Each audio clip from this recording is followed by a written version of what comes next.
Washington, CNN. It was an election night in the age of coronavirus, which meant results in some of the most hotly contested races in New York and Kentucky were not immediately revealed, as the two states allowed their voters the opportunity to cast their ballots by mail.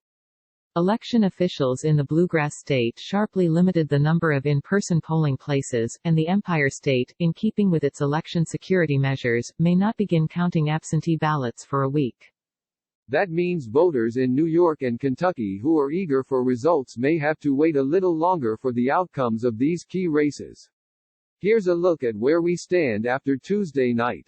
Kentucky Senate Democratic primary. Former Marine fighter pilot Amy McGrath and State Representative Charles Booker are jockeying to be the Democratic candidate who takes on Senate Majority Leader Mitch McConnell in November. A more moderate candidate, McGrath has raised $40 million and has the endorsement of the National Party establishment. Meanwhile, Booker, the youngest black Kentucky lawmaker, has emerged as a national voice during protests over police brutality and racial injustice, attracting support from progressives across the country. But whoever wins the party's nomination faces an uphill battle in dethroning McConnell. NY 12. Incumbent Representative Carolyn Maloney, the chair of the House Oversight Committee, is locked in a tight race to retain her Manhattan district seat. She faces a rematch from her chief rival in the primary, Suraj Patel, a 36-year-old hotel executive and former Obama campaign staffer who supports the Green New Deal and Medicare for All. In his first matchup with Maloney in 2018, Patel received about 40% of the vote.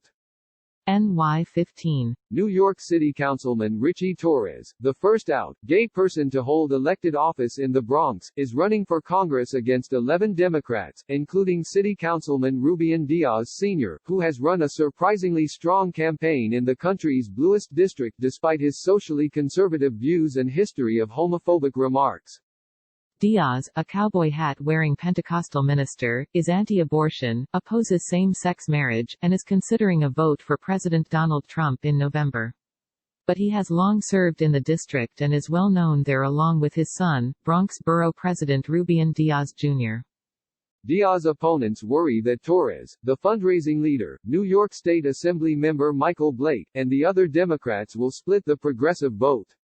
The political arm of the Congressional Hispanic Caucus is backing Torres, who is both black and Puerto Rican, while the Congressional Black Caucus is behind Blake, a vice chair of the Democratic National Committee who also has the support of two local branches of the powerful Service Employees International Union.